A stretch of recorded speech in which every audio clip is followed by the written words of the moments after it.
और जिसके घर में दोनों ही गरम, वहां के फूटे गरम। जहां बड़े भी गरम छोटे भी गरम, तो घर के लोगों के फूटे। बहुत बहुत ध्यान देना शिव महापुराण में। इसलिए शास्त्र कहता है घर के बड़ों को गर्म होना चाहिए, छोटों को नरम होना चाहिए। तो नैनों में शर्म रहती है। जहां छोटे अपने माँ बाप को, ताऊ को, ताई को, दादी को, दादा को, नाना को, नानी को, घर के बड़े भाई को, बड़ी भाभी को, बड़ों को आंख दिखाने लगे, अपशब्द कहने लगे, समझ लेना पक्के। मैं काय को बोलूं, तुम बोलो बस। और जहां बड़े और छोटे दोनों गर्म हो रहे हो, अगर एक गर्म हो रहा चल जाएगा, एक तो नरम रहो, पन्नी वो तुरंत कह दे खाया बिना रह जाऊं। देख लो, मैं तो बोला ही नहीं, तुम पहले ही बोल दिए खाया बिना रह जाऊं, पर बोला बिना नहीं रू। तो दोनों गर्म तो फूटे। कमाओ, तुम दुनिया की दौलत कमा लो, सारी संपदा कमा लो, खूब कमाओ, ढेरों अंबारियां लगा लो तुम्हारे घर के अंदर, पैसों का ढेर लगा लो, पर जिसके घर में दोनों गर्म होते हैं, पैसा क्या मुख में खाओगे, सुख होना चाहिए, मीठी वाणी होना चाहिए, मीठा।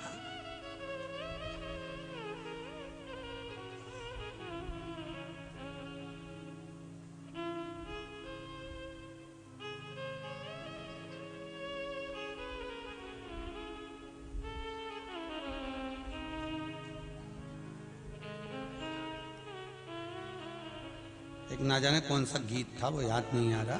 राजी बोल दे मैं तेरे को पाँव की पायल दिला दूं, ऐसा था, ध्यान नहीं आ रहा हो। कल सुनूंगा फिर आपको बताऊंगा। प्रयास करो। राजी बोल दे, ऐसा ही कुछ है, और ध्यान नहीं आ रहा। मैं सुना है कि राजी बोल मतलब अच्छे से बोल, प्रेम से बोल, मीठा बोल। उस गाने में कहा पायल दिला दूंगा, यहाँ शिव महापुराण कह रही है तुम राजी से तो बोलना चालू कर दो, माँ बाप तो पूरी जायदाद तुम पर लुटाना चालू कर देते। प्रेम से तो बोलो।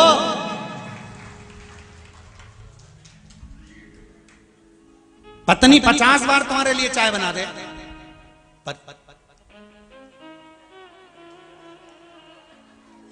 थोड़ी सी तो स्माइल देखे, बहुत अच्छी चाय बनाती है। पत्नी बोलेगी अभी 6ठी बार पी रहे हो, तू बनाती है ना इसलिए पी लेता हूं। पत्नी के वाह, तुरंत गई चूल्हा पे बना के फिर ला गया।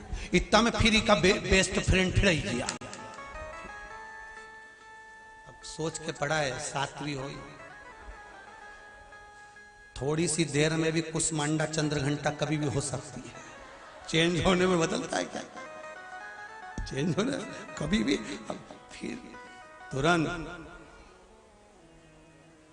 देखो जरा चाय बना दो, मित्र आए।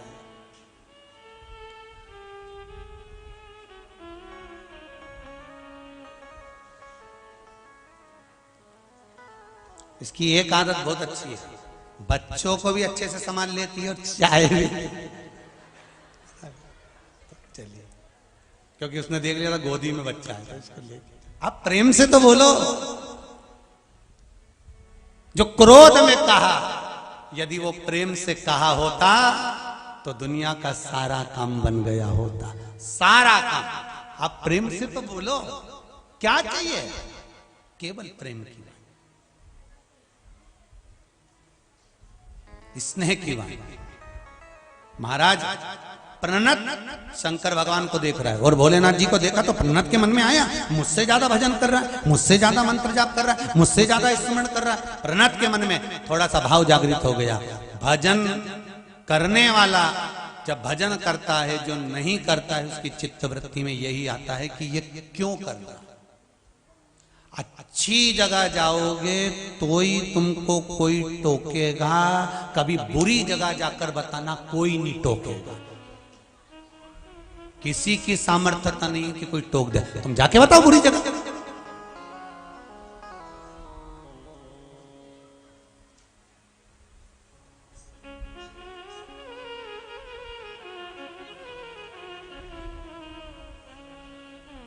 अच्छी जगह जाओगे तो लोग टोकेंगे। तो मंदिर जाना चालू करो, अभी टोकना चालू कर देंगे। बताओ, अपने आप को सती सावित्री समझ रही है। ये एक और भक्तन चालू हो गई सीहोर वाला महाराज की। बताओ, जल्दी लोटा लेके मंदिर। हमारा तो पूरा की पूरा गांव पगला हो गया बस सीहोर वाला का चक्कर में। जिसे देखो थाली ले लेके जाता फिर मंदिर ही मंदिर दिखे। अभी इतने दिन से कथा नहीं आ रही थी तो इनके नींद नहीं आ रही थी।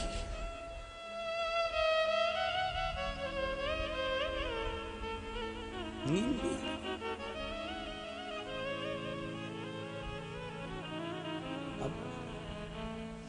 कभी कोई गलत जगह जा रहा हो, कोई वेश्यावृत्ति करने जा रहा हो, कोई जुआ खेलने जा रहा हो, मदिरा पान करने जा रहा हो, मांसाहार करने जा रहा हो, किसी के साथ कोई धोखा करने जा रहा हो, किसी का पैसा कोई खा रहा हो, मां कोई टोकने वाला नहीं रहेगा। और लोग सहनसाई बताएंगे, अच्छा है करो करो, अच्छा है करो करो, क्योंकि गलत संगति में वो तुम्हें डुबेना चाहते हैं।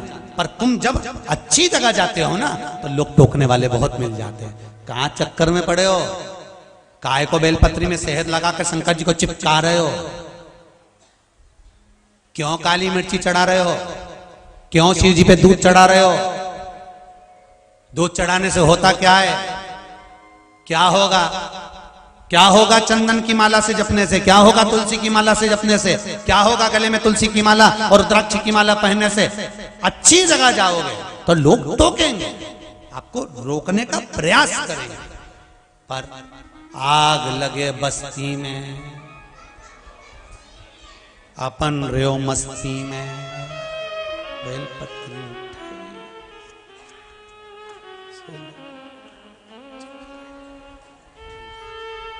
मैं तो चली वृंदावन राणा, मेरे तो भाग जगे तेरे महलों में आग लगे।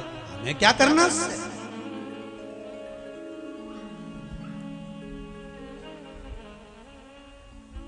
क्या करना? करेंगे, टोकने वाले टोकेंगे, रोकने वाले रोकेंगे, अपशब्द कहने वाले अपशब्द कहेंगे।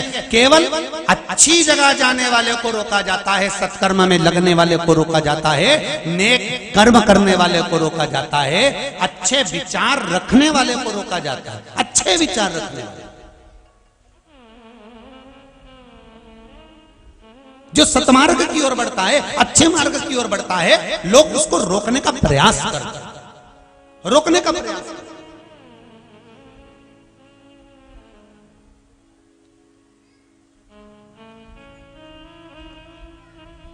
उसको रोकने का हमारे सीहोर में कई संस्थाएं, एक संस्था हमारे सीहोर में एक उंगली गुरु करके भी है, एक संस्था हमारे सीहोर में उंगली गुरु करके भी है। वो एक उपाध्याय बंधु हमारे यहाँ है, योगेश जी उपाध्याय करके, वो उस संस्था को चलाते हैं। उन्होंने कोरोना महामारी में जितने लोग निकल रहे थे सबको कम से कम नहीं तो 1.5 से 2 साल तक जन सहयोग से, पूरे सीहोर वासियों के सहयोग से भोजन कराना, सामान देना, कम्बल उड़ाना, ये करना वो करना। अब व्यक्ति जब अच्छा करने लगता है ना तो अच्छे करने वाले को लोग उसमें फिर कहीं ना कहीं भांजी मारना प्रारंभ कर देते। पर मैं कहूंगा जैसी वो संस्था है आगे बढ़कर, जैसे उंगली ग्रुप आगे बढ़कर जनता की सेवा सहयोग समर्पण करता है, ऐसा मेरा निवेदन है कि जब कोई अच्छा काम करे तो आपको आगे बढ़कर उसको सहयोग करना चाहिए, पाँव नहीं खींचना है। और केवल हमारे सीहोर की बात नहीं करेंगे, इंदौर में कई संस्थाएं ऐसी बनी हुई हैं, उज्जैन में कई संस्थाएं ऐसी बनी हुई हैं, भोपाल में कई संस्थाएं ऐसी बनी हुई है। आप जिस नगर में रहते हो, जहां आप कथा सुन रहे हो आस्था चैनल के माध्यम से, आपके नगर में भी कई संस्थाएं ऐसी बनी होगी जो अच्छा काम करती होगी। पर अच्छे काम करने वाले को रोका जाता है, टोका जाता है, उनकी बुराई करी जाती है, उनकी निंदा करी जाती है, उनकी टांग खींची जाती है, उनके अपशब्द कहे जाते हैं, जिससे अच्छा काम करना छोड़ दें। पर जितने अच्छे काम करने वाले लोग हैं उनसे कहना चाहूंगा, क्या किसको रोइए, जम के बोलो रे चादर तान के, और आग लगे बस्ती में अपन रहो मस्ती में। आप अलमस्त होकर अपना स्मरण करिए, सेवा करिए।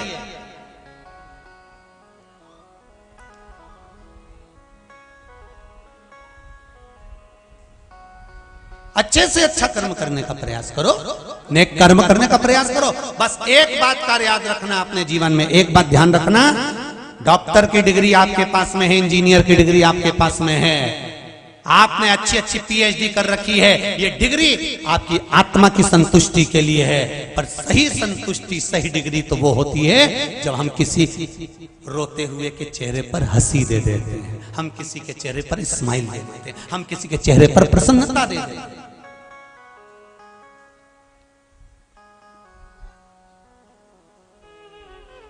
चेहरे की प्रसन्नता। आज सियोरम के ब्राह्मण समाज के लोग भी यहाँ आए थे और कह रहे थे, गुरुजी अगर कोई बाहर से आने वाले अतिथि लोग जो आ रहे हैं, सियोर की होटलें तो सब फेक हो गई व्यवस्थाओं के लिए, ब्राह्मण धर्मशाला है, सूचना दें मां लोग। और आपसे भी निवेदन है, हमारे सियोर के आप कहीं आ रहे हैं, आपके 28 फरवरी से 6 मार्च तक पहले तो प्रयास करो कि जितने सियोर में आपके रिश्तेदार रहते हैं ये कब काम आएंगे। सही है कि गलत है? ये कब काम आएंगे? सबको फोन लगा दो, हम आ रहे हैं। वो क्या कब आ रहे हो? 28 तारीख के पहले 27 को आ जाएंगे। कितने दिन रुकोगे? ये भी कोई पूछने वाली बात है? सियोर वाला महाराज तो रोज चिल्ला चिल्ला के गिरा 28 से 6 तक। सुन लो, हम तो उतने दिन ही रुकेंगे।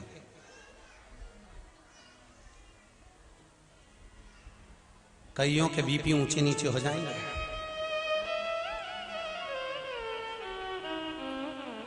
भले कैसा भी मुंडा बना है, अपने को उनके घर थोड़े रोटी खाना, रोटी तो अपने कुबेर भंडारी की खाना है। वो कैसा ही मुंडा बना है फिर भी अपन तो बढ़िया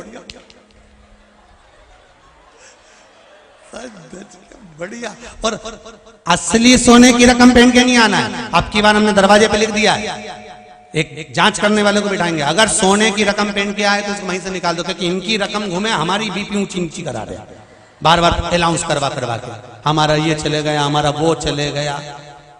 कोई ये नहीं कहता हमारा दिल शंकर जी में चले गया।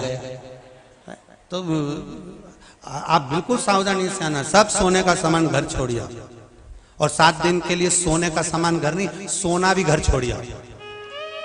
यहाँ तो भजन करना है, आधी आधी रात के केवल भजन करो, क्योंकि इतना बड़ा पंडाल में सब सोएंगे। आधी रात के कोई उठा, ई पे पांव धरा, फिर उठ के बैठा, इससे अच्छा अपन तो यूं बैठे बैठे रात निकालो। श्री श्री शिवाय, श्री शिवाय। अच्छा, आनंद बहुत आता है, ईमानदारी की बात है। पिछले रुद्राक्ष में तो आप लोग आए नहीं होंगे, जो आए होंगे उनको मालूम होगा कि रुद्राक्ष उत्सव का एक आनंद ही दूसरा। जिन्होंने पिछले रुद्राक्ष उत्सव के भी फोटो लिए होंगे या वीडियो बनाई होगी, उनको अंदाजा होगा कि क्या रुद्राक्ष उत्सव। और अब की बार मत छोड़ देना, क्योंकि ये दूसरी बार है, इसके बाद में रुद्राक्ष नहीं बांट पाएंगे, क्योंकि व्यवस्थाएं बहुत लगाना पड़ती है। बहुत व्यवस्थाओं के साथ में पूंजी आदि कादिक भी बहुत लगती है, व्यवस्था नहीं हो पाती है। इसलिए ये दूसरी बार हो रहा है। जो वंचित रह गए हों, जिनको नहीं मिला हो रुद्राक्ष, छोड़ना मती। 7 दिन रोज बटेगा, प्रतिदिन 11.5 लाख रुद्राक्ष बटना है, प्रतिदिन बटना। तो आप खूब प्रेम से आओ, खूब आनंद से आओ, और बाबा का गुणगान गाओ, और बाबा का भजन करो। 1 बजे से 4 बजे तक रुद्राक्ष उत्सव में शिव महापुराण की कथा सुनो। सवेरे 10 बजे से लेकर शाम के 7-8 बजे तक दिन भर भंडारा चलेने, तो तुम तो डट के खाओ, पर निवेदन है पूरी जेब में भर के मत ले जाओ, तो डट के खाओ, भजन करो। हर हर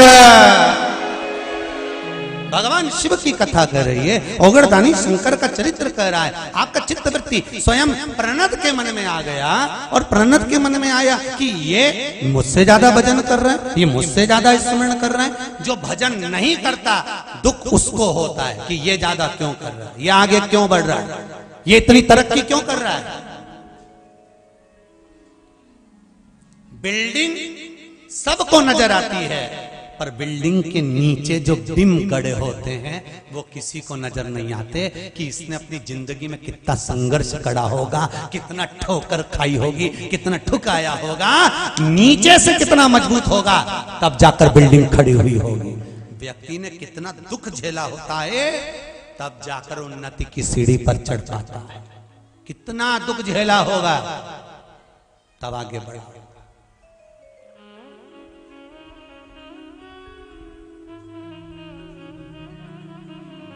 महाराज कितना दुख झेला तब उन्नति की सीढ़ी पर बढ़ा। प्रणत को लगा कि ये भजन मुझसे ज्यादा, अहंकार झलक गया, थोड़ा सा ठोकर लगा और गिलास झलक गया, अहंकार झलका, खड़ा हो गया प्रणत। प्रणत ने पूछ लिया, ए बाबा कौन हो तुम? शंकर भगवान ने कहा, तुम कौन हो?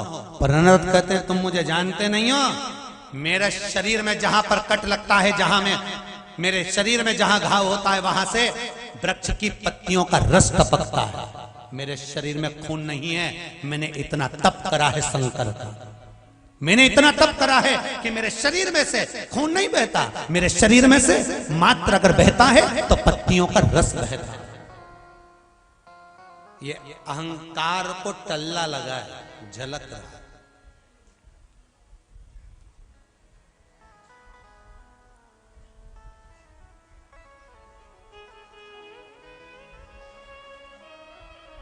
ये टल्ला लगा। अब शिव जी ने कहा, तुम्हारे शरीर से क्या टपकता है? कहा, जो पत्तियां खाई है उसका जो रस है वो टपक रहा है। ओ बहुत बढ़िया। शिव जी बोले, है तो शरीर ना, इस शरीर के अंदर जो कुछ भी है वो केवल एक भस्म है, केवल भस्म। प्रनद ने कहा, इस रस को टपकाने के लिए मैंने कितना शंकर का भजन करा होगा तुम्हें मालूम है? कितना शिव का भजन करा होगा तुम्हें ज्ञात है? शंकर भगवान ने कहा कि है तो भस्म ही, ये तो भस्म ही। इतने में प्रणद ने कहा, तुम्हारे शरीर में अगर भस्म है, तुम कह रहे हो कि सबके शरीर में भस्म होती है, जीवित है, मरने के बाद तो रात ही होना है, तो तुम्हारे शरीर में अगर भस्म है तो प्रकट करके दिखा। शंकर भगवान स्वयं उसी समय पर अपने शरीर को मलना प्रारंभ करा और प्रणद के शरीर पर भस्म लुटाना प्रारंभ करा। भस्म शिव प्रणत के शरीर पर दे रहे थे। मेरे शंभु, मेरे शंकर, मेरे ओघड़दानी, मेरे कैलाशी, मेरे अविनाशी भस्म शरीर पर दे रहे हैं, लुटा रहे हैं। ठीक,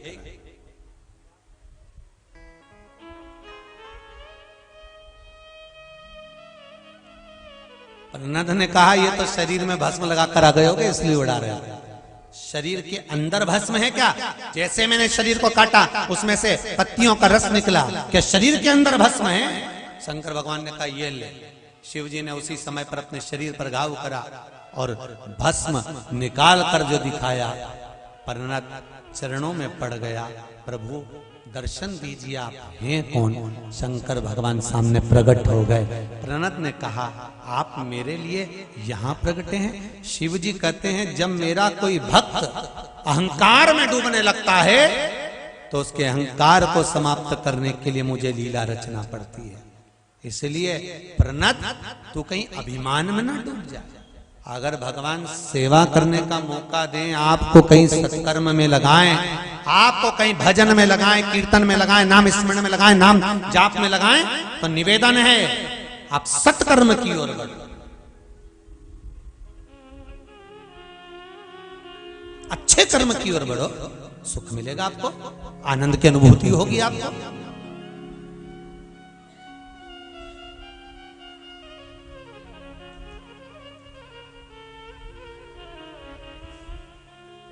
अब अच्छे कार्य में कोई बढ़ रहा है, उसमें एक उज्जैन में जय महाकाल एक संस्था है, बड़ी अच्छी है महाराज।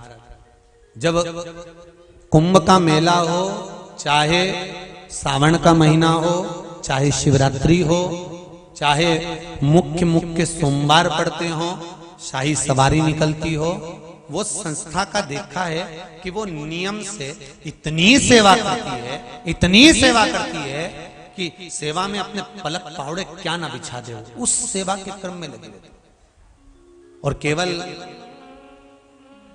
हमने एक चीज तो देखी है कि सारे तीर्थ हैं, बहुत सारे तीर्थ हैं, सारे तीर्थों में बाहर से भक्त आते हैं, वो व्यवस्था करते हैं, पर उज्जैनी तीर्थ एक ऐसा देखा जहां पर रहने वाले लोग अपने आने वाले भक्तों के लिए खूब सेवा किया करते हैं, दिल से सेवा, मन से।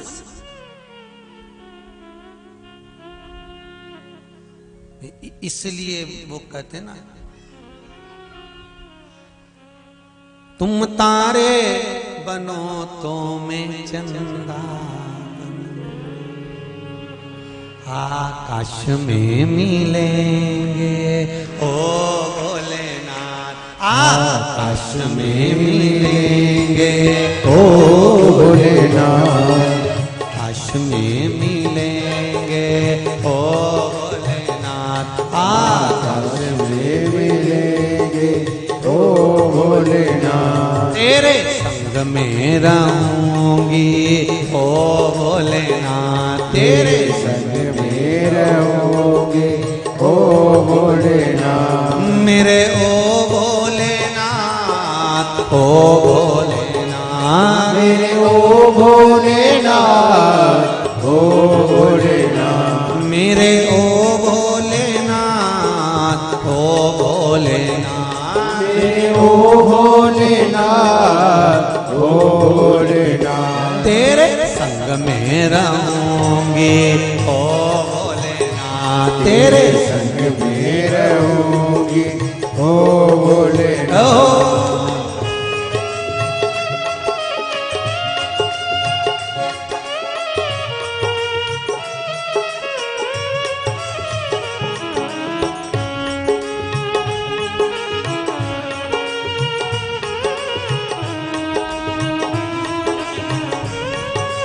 बोले।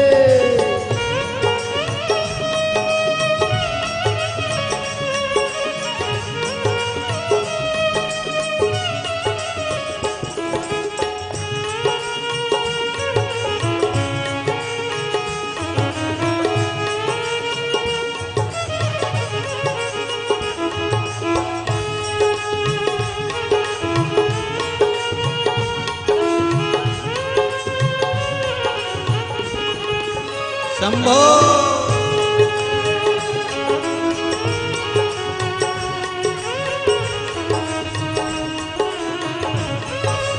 ओहो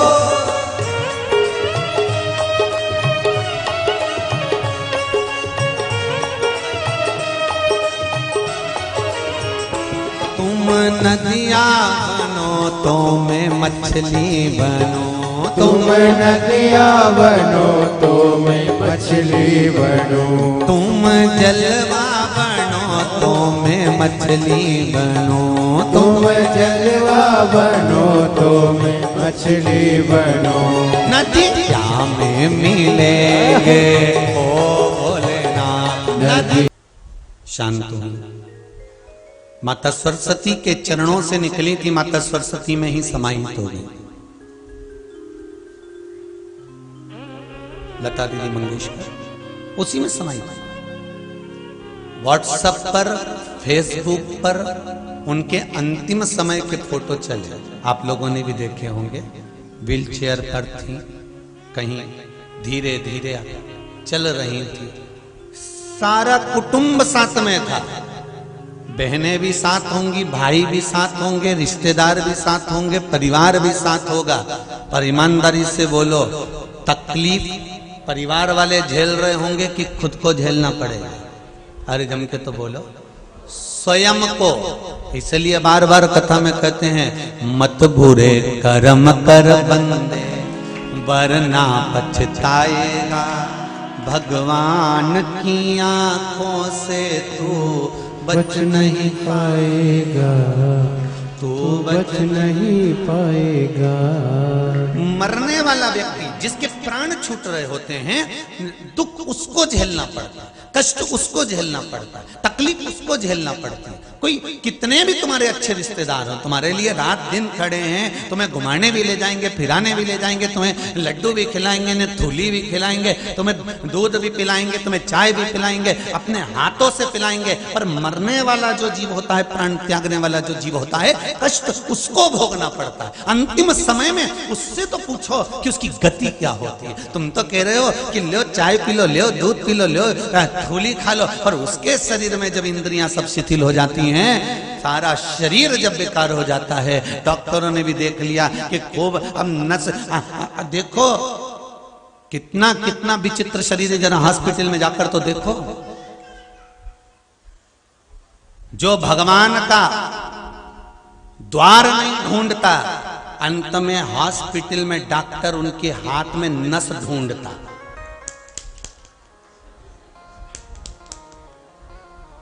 फिर परिवार वालों से कहते जम के पकड़ो, जरा अच्छे पकड़ो, और जम के, और शरीर में हड्डियां ही हड्डियां हैं, मांस बचा नहीं है। डॉक्टर कह रहा है देखो नस दिखी नहीं रही है, ई हाथ में देखो, ई में दिखेगी, फिर एक दिखी डॉक्टर साहब, बस उसी को देखना है, सुई उसी में लगा दी। अब पड़ा हुआ है, आंखों से आंसू बह रहा है, केवल उस ईश्वर को याद कर रहा है, मैंने तेरा द्वार नहीं ढूंढा इसलिए डॉक्टर मेरे शरीर में नस ढूंढ रहा है। तेरा द्वार ढूंढ लेती तो तू ये पलंग पर मुझे पटकता नहीं, सड़ने नहीं देता, डायरेक्ट लेकर चले जाता। द्वार ढूंढना उस परमात्मा, और जिसने मेरे परमात्मा का द्वार ढूंढ लिया, जिसने मेरे शंभु मेरे शंकर का द्वार ढूंढ लिया, जिसने शिव भक्ति को ढूंढ लिया, फिर अंत समय में भोगना नहीं पड़ेगा, क्योंकि तुम्ही ने दर्द दिया है, तुम्ही दवा। अंतिम बिंदु उसी का है। सुख वो देगा, दुख वो देगा, कष्ट वो देगा, जो कुछ देना है ये उसके हाथ। पर आदत हमारी बुरी है ना, हम अहंकार को थोड़ा सा झलका देते हैं।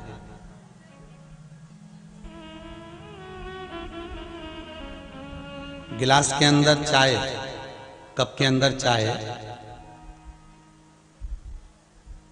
कल रुआवजा बट रहा था दूध का,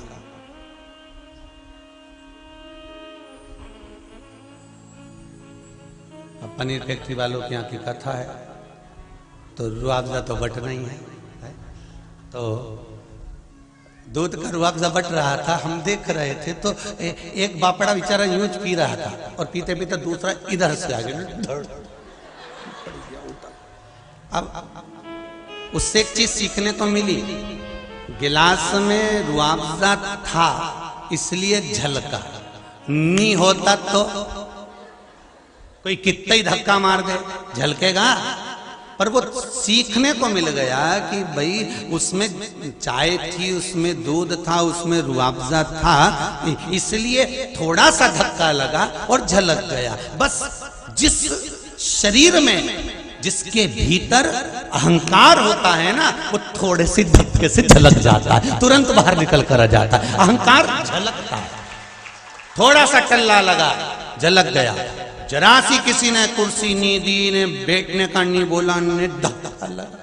जानते नहीं हो, पहचानते नहीं हो, मतलब चाय भरी है, रुआवजा का गिलास जोरदार है हो, तो रुआवजा का गिलास जोरदार है तो मतलब धक्का लगा, और धक्का लगा तो गिरा।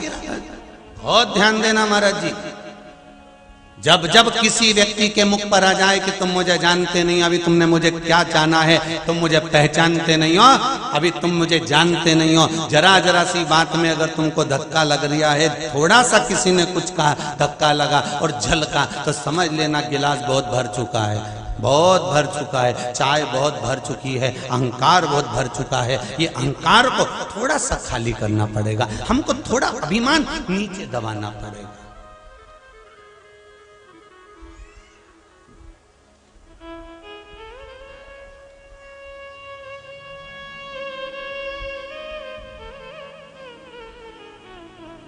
किसी ने बाहर से पत्र लिखकर भेजा है, अब हम बुलवाएं, हमारे कक्ष में रखा है। उसमें एक बहन ने और भाई ने, दोनों ने थोड़ा थोड़ा पत्र में लिखा है। देखो कल यहाँ लेके आए, सामने दिखा, तो उसमें लिखा है, गुरुजी आप जब तक भेरू और चंद्रघंटा नहीं बोलते तब तक हमको अच्छा नहीं लगता। हमने कहा गजा, तब तक हमको अच्छा नहीं लगता।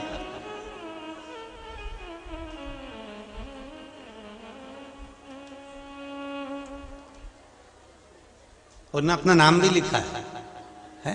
पहले सबसे पहले लिखा आपका भेरू, आपकी चंद्रघंटा, और नीचे अपना देखो सर में पलंग पे रखा होगा पत्र, ढूंढो जरा, हम जो किताबन पढ़ते हैं उसमें रखा होगा, देखो जरा अगर मिल जाए, उसमें लिखा मिल जाएगा है आपका भेरू, आपकी चंद्रघंटा, और नीचे उन दोनों का नाम भी लिखा है। औरंगाबाद से आया है शंभू, शिव कृपा ही ऐसी करुणा। शंभो शरणे पड़ी मांगू घड़ी रे घड़ी, दुख काटो दया करी न दर्शन आपो, दया करी न दर्शन आपो। शिव आराधना में, शंकर की उपासना में आपकी चित्त वृत्ति जिस दिन परमात्मा को खोजने लगे, जिस दिन आपका मन भगवान को ढूंढने का प्रयास करने लगे, समझ लेना अंत समय में ये शरीर सड़ेगा नहीं, नस ढूंढने की जरूरत नहीं पड़ेगी, अपने आप को परमात्मा आएगा और हमें स्वीकार कर कर लेकर चला जाएगा। आए ना आए प्रभु कुटुंब कबीरा, अंत समय तुम्हें आना पड़ेगा। पर महाराज कब?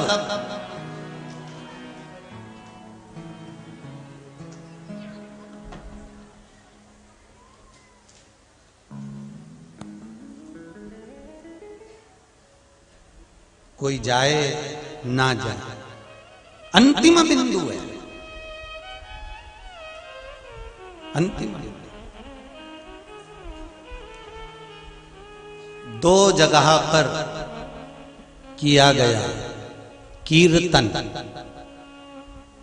दो जगह पर लिया गया भगवान का नाम, दो जगह पर किया गया स्मरण, कोटि कोटि पुण्य फल प्रदान करता है। समझ लेना जरा, मंत्रमाला शिव महापुराण की कथा चल रही है। पहला राम घाट पर किया गया पुण्य, राम घाट पर किया गया भजन, दान, स्मरण, मंत्र जाप, नाम जाप, राम घाट पर जो किया जाता है उसका पुण्य कोटि गुना होता है। दूसरा, शमशान में बैठकर जब तक अंतिम संस्कार किसी का चल रहा है और आप उसको छोड़ने के लिए गए हो, उसको छोड़ने के लिए पहुंचे हो और उसका जब तक क्रियाक्रम नहीं हो जाता तब तक अगर आप बैठे हो, उतनी देर में भगवान शिव के नाम का स्मरण घट की जिह्वा से, बाहर की जिह्वा से नहीं, घट की जिह्वा से उस चिता की ओर देखकर करते रहो, उसका भी पुण्य कोटि गुना है, कोटि। राम राम रटते रहो, जब तक घट में प्राण कबहू तो दीन दयाल के भनक पड़ेगी कान। कभी तो उसको सूचना मिलेगी।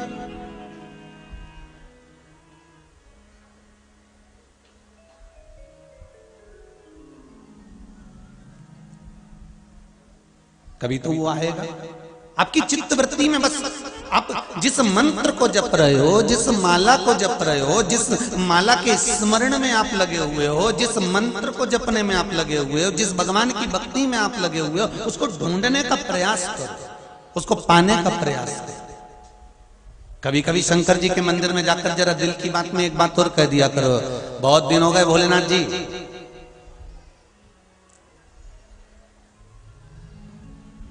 बहुत दिन हो गए,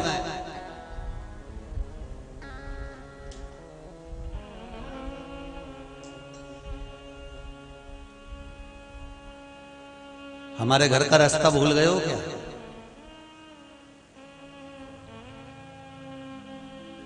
कभी कभी आते आते नंदी के कानों में भी कह सकते हो, मेरे बाबा मेरा घर का रास्ता भूल गए नंदी। ओ वृषभ, ओ नंदी, तो मेरे बाबा से कहे कि बाबा मेरे घर पर आए, बड़ा दुख है मेरे जीवन में, बहुत बहुत तकलीफ, पर लाखों के दुखड़े जो तू हर गया डमरू वाले, मेरे दुखड़ों को देख कर क्यों डर गया डमरू वाले। आप उससे कहोगे वो सुनेगा, और सुनेगा तो आएगा जरूर। एक पत्र में लिखा है,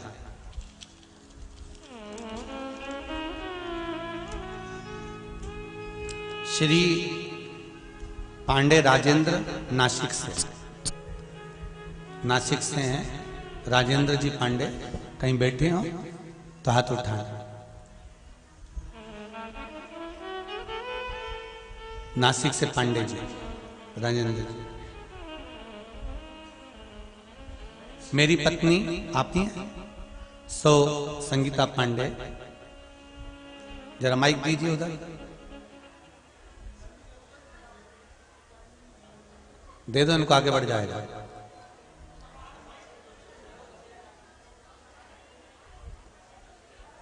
आपने पत्र में लिखा है, गुरुदेव मेरी पत्नी सुसंगीता पांडे तथा मेरे लड़के को 3 डॉक्टरों से आंखों का चेकअप करवाया था। पत्नी को दोनों आंखों में मोतियाबिंद था तथा लड़के को आंखों में कांच बिंद था।